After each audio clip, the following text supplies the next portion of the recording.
kwenye ofisi za CCM. Yaani ukipaki kwenye ofisi za CCM bado watu wanachuki. Zimeungua pikipiki zilizoungua kabisa, zilizoisha ziko pikipiki 10.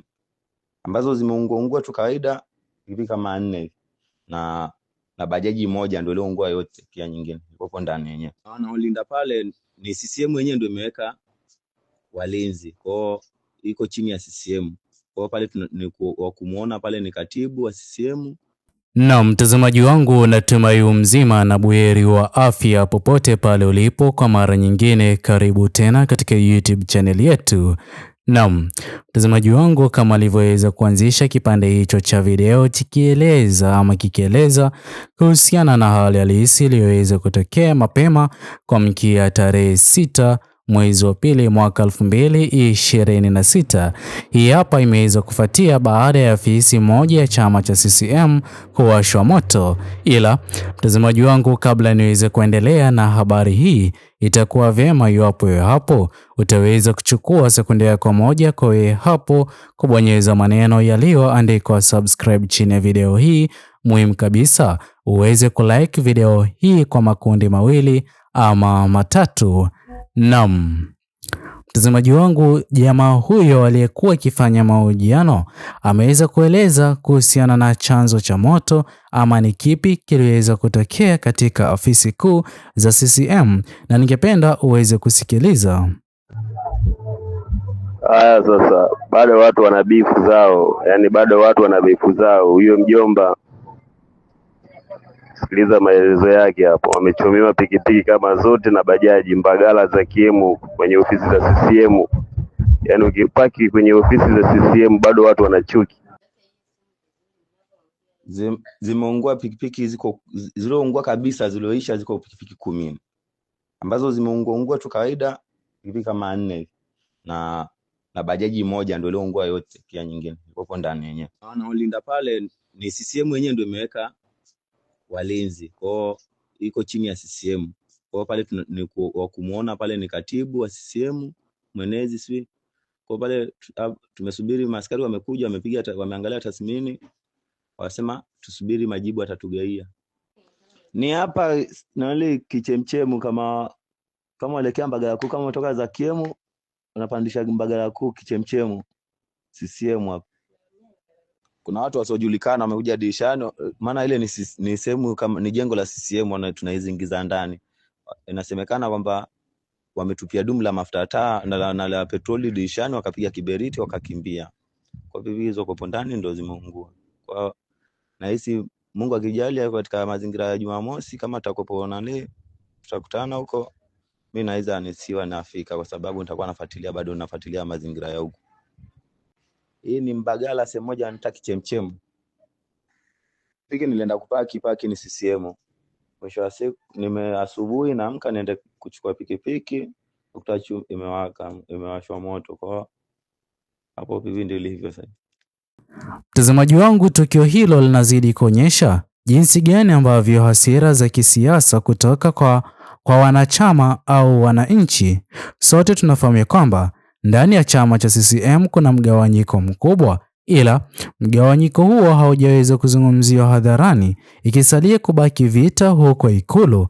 Baadhi ya viongozi wakuu wa chama cha CCM ambao wanaomba mabadiliko yaweze kufanyika katika uongozi huo, huku kuna wengine wanazidi kukashifu ya kwamba serikali inayoongozwa na chama cha CCM ipo sahihi wala haihitaji marekebisho ya aina yoyote ile, ambapo kuna baadhi ya vitu kama kutoweka kwake Mheshimiwa Humphrey Polepole ni mwanachama mkuu wa chama cha CCM.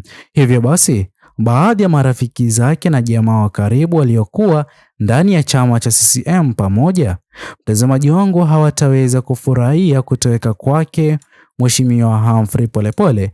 Pia baadhi ya viongozi wakuu katika chama cha CCM ambao wanajali haki za binadamu na hata kutamani Tanzania iweze kusonga mbele, kuimarika kiuchumi maradufu chini ya uongozi ulioko madarakani unaozidi kuongozwa na chama tawala cha CCM, basi moja kwa moja hawangependa waweze kuwa katika historia ya kwamba walipokuwa wapo chini ya chama cha CCM ndipo ambapo uongozi mbaya uliweza kushuhudiwa katika historia ya siasa za huko nchini Tanzania. Vile mtazamaji wangu, kuna migogoro ya ndani ya chama cha CCM.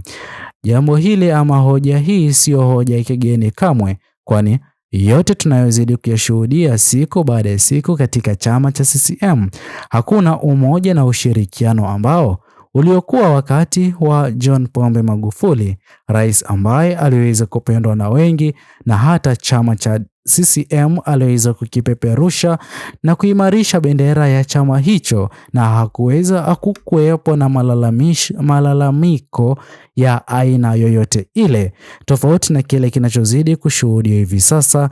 Uongozi ulioko madarakani, chama cha CCM kikipewa nafasi kutoa rais wa 7 nchini Tanzania, rais huyo idadi kubwa ya watu kulalamika jinsi ambavyo anazidi kuongoza taifa. Mtazamaji wangu, pia kuna vitendo vya makundi pinzani au uhalifu. Kwa njia moja ama nyingine, sote tunafahamu jinsi gani ambavyo siasa ni mchezo mbaya. Hivyo basi, kwa njia moja ama nyingine, huenda kuna baadhi ya viongozi ama kundi la watu maalum limeweza kuhusika kwa kutekeleza tukio hilo la kuwasha moto afisi za CCM, bajaji na bodaboda zilizokuwa nje ya afisi hiyo. Mtazamaji wangu, pia kuna uchochezi wa kisiasa katika mitandao ya kijamii. Sote tunafahamu kwamba propaganda zito hivi sasa na maneno mazito yanazidi kuzungumzwa katika mitandao ya kijamii, jinsi gani ambavyo serikali yake Rais Mama Samia Suluhu Hassan imeweza kutenga takriban bilioni 2.1 kwa ajili ya pesa hizo ziweze kulipwa online medias, ziweze kuanza kupeperusha habari ambazo hazitaweza kuleta madhara ya aina yoyote ile kwa uongozi ulioko madarakani, bali viongozi walioko madarakani waweze kusemwa kwa uzuri kwa manufaa yao na kuendelea kusalia afisini. Vile mtazamaji wangu, kwa njia moja ama nyingine, huenda kukaweza kuwa na kulipizwa kwa kisasi kwa tukio au maamuzi fulani ya chama. Pia mtazamaji wangu, kuna ukosefu wa ajira na matatizo ya kiuchumi nchini Tanzania, na ndipo ambapo watu kwa ajili ya wao waweze kusikilizwa kwa ukosefu wa ajira, ndipo ambapo wanazidi kulazimika kufanya maamuzi magumu ya aina hiyo. Kwani sote tunafahamu kwamba iwapo walioweza kuhusika kama kweli wangekuwa ni watu na kazi zao, wasingeweza kukubali kazi kama hiyo ya kwenda kuwasha moto afisi ya CCM ama bajaji na pikipiki zilizokuwa nje ya afisi hizo za chama cha CCM. Mtazamaji wangu, hii hapa yote inazidi kudhihirisha jinsi gani ambavyo uongozi ulioko madarakani hivi sasa unazidi kupata kipindi kigumu kuongoza nchi, azma ambayo waliweza kuwa nayo ya kwamba chama tawala cha CCM kiweze kuingia Ikulu kuongoza serikali ya awamu ya 7 muhula wa kwanza, ili hali jukumu hilo wameweza kukabidhiwa, ila haliendi jinsi walivyokuwa wakitarajia. Pia mtazamaji wangu, kuna lengo la kuharibu taswira ya chama kisiasa kwa wengine. Sote tunafahamu kwamba chama cha CCM kimeweza kupoteza umaarufu pakubwa, na kile kinachozidi kukumba chama cha CCM siku baada ya siku, chama hiki kinazidi kuwa na taswira mbaya, hata huenda katika zoezi jipya la uchaguzi ujao nchini Tanzania baada ya uchaguzi wa mwaka 2025 na miaka hiyo iliyoweza kupita, chama Chadema kimekuwa chama cha kufanya vyema iwapo katika zoezi la uchaguzi mkuu ujao chama Chadema kikaweza kusema vibaya na hata kupoteza ile hadhi ya juu ambayo inastahili kupewa chama hicho, na chama Chadema kikaweza kupata fursa ama chama kingine cha kisiasa nchini Tanzania kikaweza kupata fursa kwa ajili ya kuwania nafasi ya kiti cha urais na hata kushinda katika nafasi hiyo ya kiti cha urais. Vilevile, mtazamaji wangu, kuna migogoro ya kijamii isiyokuwa na sura ya kisiasa, migogoro ya ardhi, bodaboda, bajaji na hata vikundi vya vijana, kwani hivi sasa sote tunafahamu jinsi gani ambavyo kuna mgogoro wa swala la madini kuchimbwa na kwenda kuuzwa katika mataifa ya kigeni. Huenda ikawa pia ni mbinu inayozidi kutumiwa kuwasilisha hoja ya kutofurahishwa na maamuzi ama kile kilichokuwa kimeweza kujadiliwa. Hivyo basi, mtazamaji wangu, wewe hapo itakuwa vyema iwapo utaweza kutuachia maoni yako katika uwanja wa comment section. Muhimu kabisa uweze kusubscribe, like, comment na kushare video zetu. Bye bye until the next video.